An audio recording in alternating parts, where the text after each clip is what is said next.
Miarabantsika rehetra amin'ny anaran'ny tompony havana ary manona ny fahasoavany ho tanteraka amin'ny tsirairay avy. Ny fiadanan'ny tompo ho amin'ireto katekomena ho raisina mpandray mamarana ny andian'ny fitiavana. Ary miaraba koa anareo ray aman-dreny, ianareo fianakaviana sy olona nasaina hifanotrona amin'ny tsy fotoam-pahasoavana natokana ho azy ireo ety. Tsenao amin'ny fiaviny ny tompo,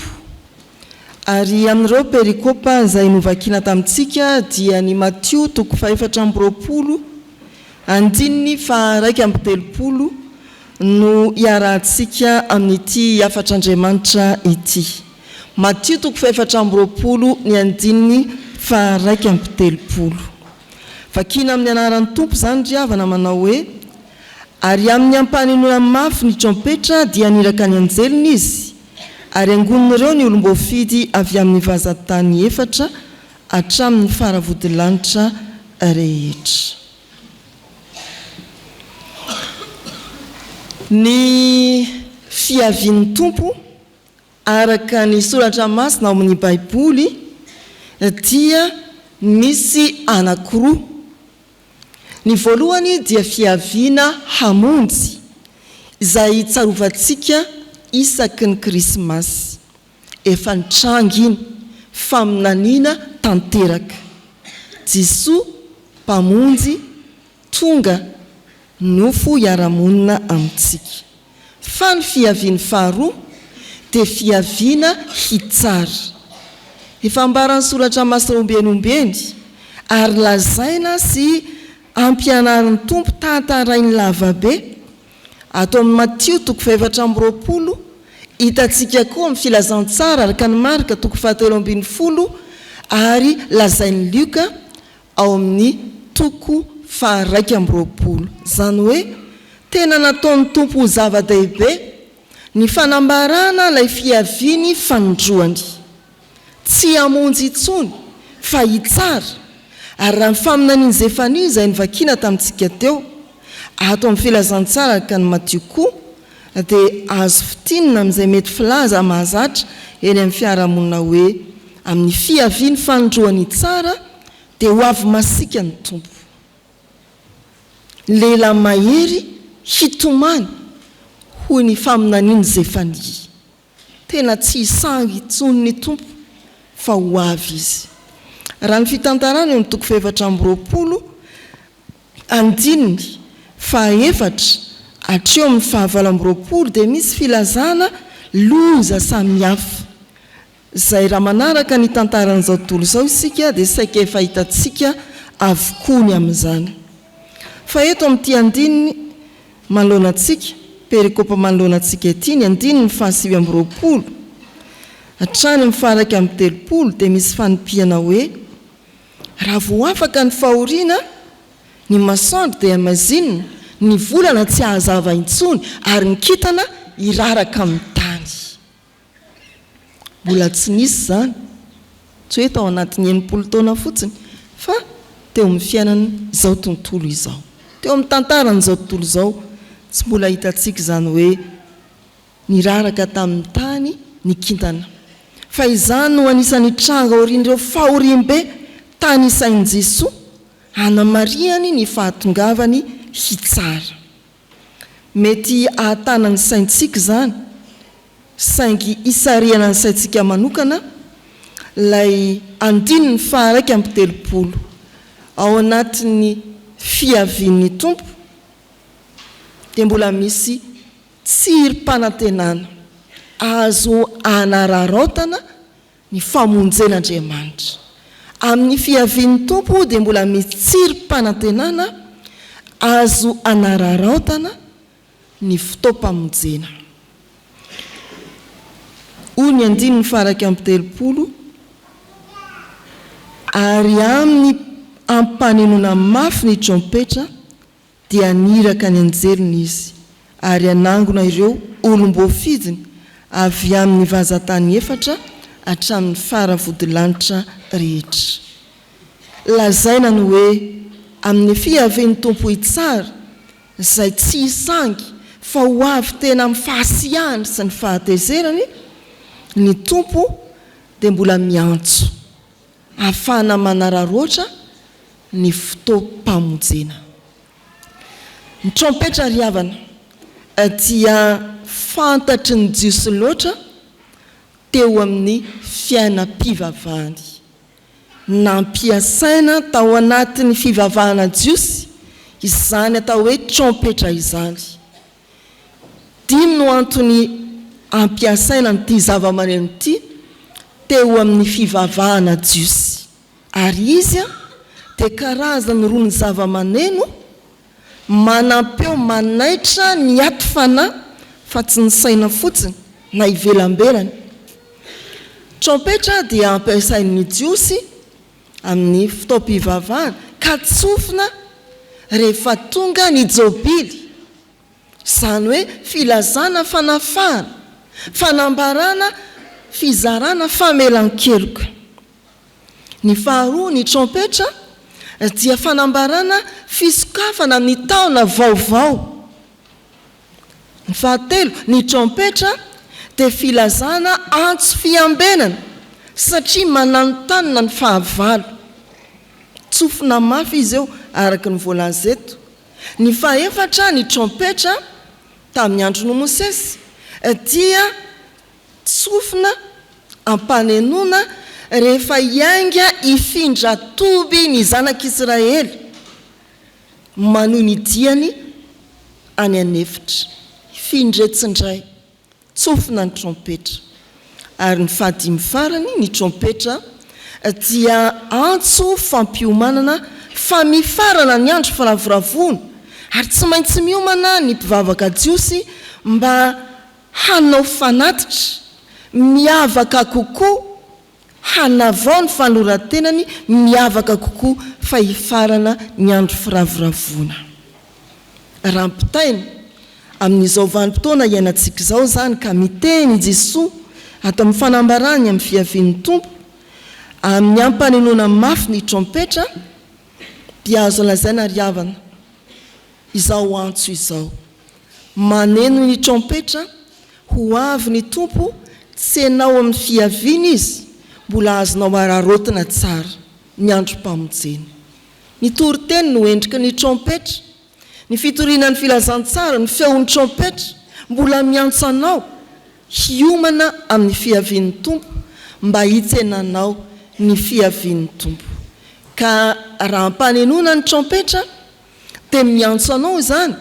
mba hiditra ao amin'ny fiainam-panafahana, andray ny famelan-keloka atolotra Andriamanitra antsika ao amin'ny Jesosy.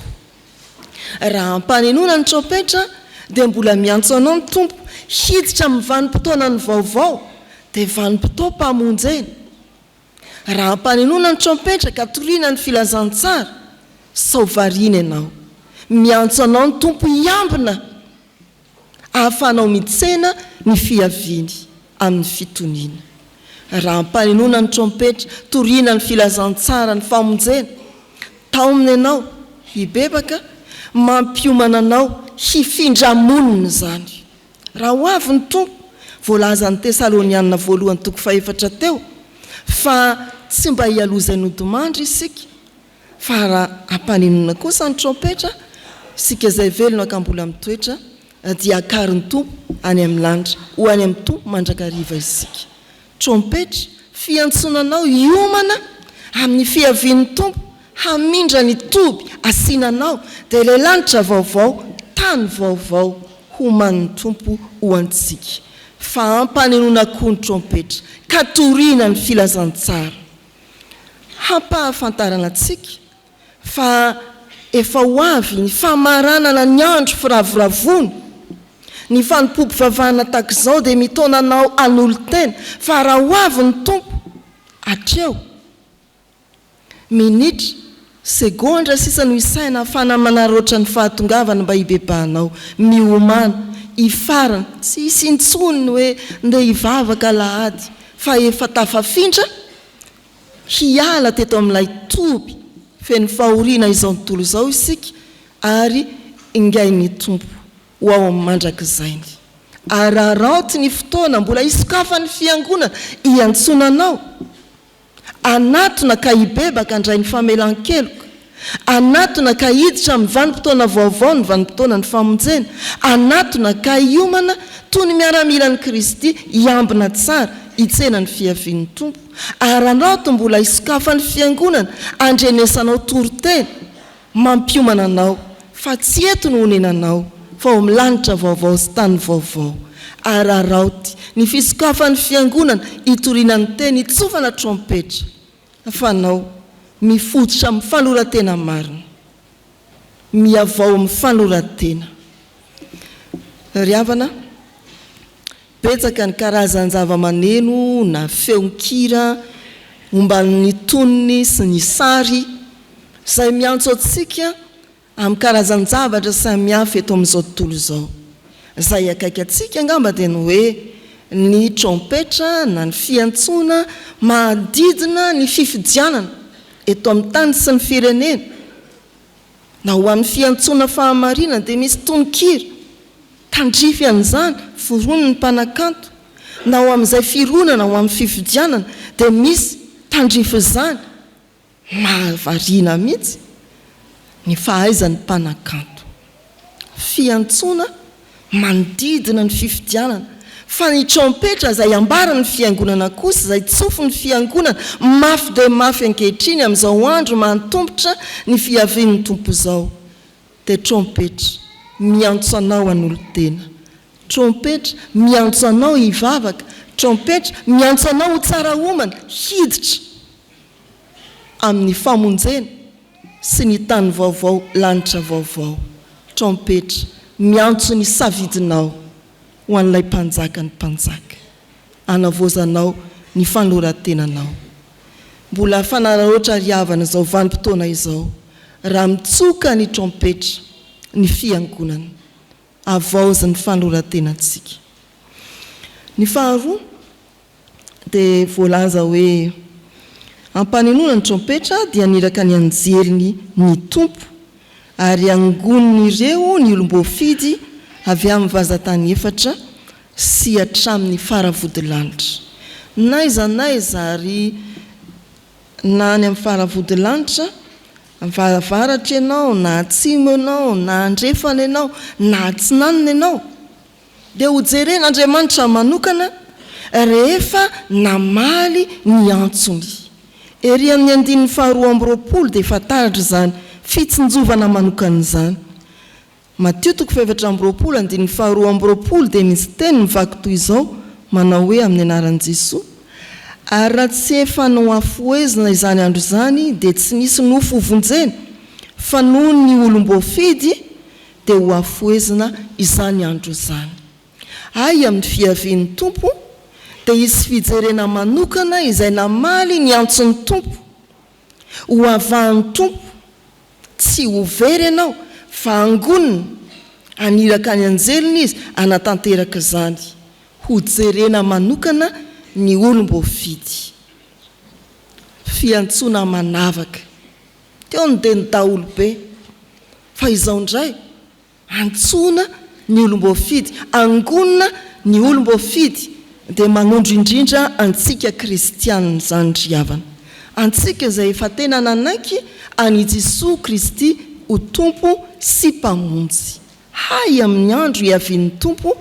dia ho avahana isika ho amasinina isika atokana isika ho jerena izay mety sy mahamety ny fiainantsika tsy ritinao ve zany efa eritreretinao ve zany ndrao angovotra fotsiny ianao hay raha ho avy ny farany izany dia iraraka ny kitana eny iraraka tokoa ny kitana fa ianao arovan'Andriamanitra amin'izay mety hafanana aterany arovan'Andriamanitra amin'izay loza ateraka izany hoe tsisy masoandro manazava tsisy volana afaka anazava iraraka ny kitana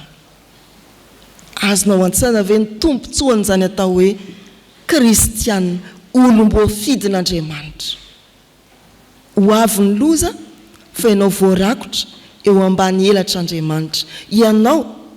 angoniny anjelin'Andriamanitra tsy ho very ianao indraindray tokoa isika ry havana tsy mihevitra ny hoe ao anaty koa moa zany fiavian'ny tompo fanindroan'izany fa variana mitokodiny eto amin'izao tontolo izao isika tsy eritreretintsika mihitsy fa hay ny tompo mampahafantatra sy manolotsorotra ny amin'izany fiaviany fanindroan'izany tsara ny miomana ary miomana tsara mba ho isan'izay angony ny anjelin'Andriamanitra ianao ary ho voaro amin'ny loza mamparikoditra sy mampitebiteby samihafa mety mangovotrytsika hoe ary tsy mety tapitra mihitsy ny adiny any Gaza efa olona 4 zao maty raha tamin'ity adiny poitra ity fotsiny ady 4 hatraminy naminan'iny Jesosy ny alevina ny Jerosalema ato amin'ity Matthieu 7:20 ity raha isaina ny maty nanomboka tamin'ny taona 70 taorianan'i Jesosy no efa ravarava Jerosalema hatramin'izao dia ady tsy mety fara raha isaina ny maty hatramin'izay fa sarin'izany ilay fiavian'ny tompo fandroany eto amin'izao tontolo izao horipaka izao tontolo izao fa ho arovana kosa ny olom-boafidy angonina ny olom-boafidy ry havana malala fotoana fanararoatra mbola misy na ho afaingana aza ny tompo fanararoatra mbola misy hamalinao ny antson'ny tompo andraisanao famelan-keloka hidiranao amin'ny vanim-potoana ny famonjena ahafahana miampita amin'ny lanitra vaovao sy tany vaovao fanararoatra koa zao andro madiva hamarana ny tompo ny famindrampony izao ka isin'ny loza hiatra amin'ity zao tontolo izao ity mba hahafahanao mieritreritra hoe ho isan'ny olom-boafidy aho velabelarin'ny tompo amintsika atao Matthieu 7:20 ary nambara ampahany tamin'izany ny 9:30 tsenao amin'ny fiavian'ny tompo no faritan'ny tompo ny zavatra hitranga mbola miala nenina mampaneny trompetra izy faritan'ny tompo ny zavatra hitranga ilazany fa isy ho jerena manokana dia ny olom-boafidy koa amin'izany dia hanao ny sisa fidio ilay lalam-pamonjena dia Jesosy Kristy ho anareo katekomenina ho raisiny tandremo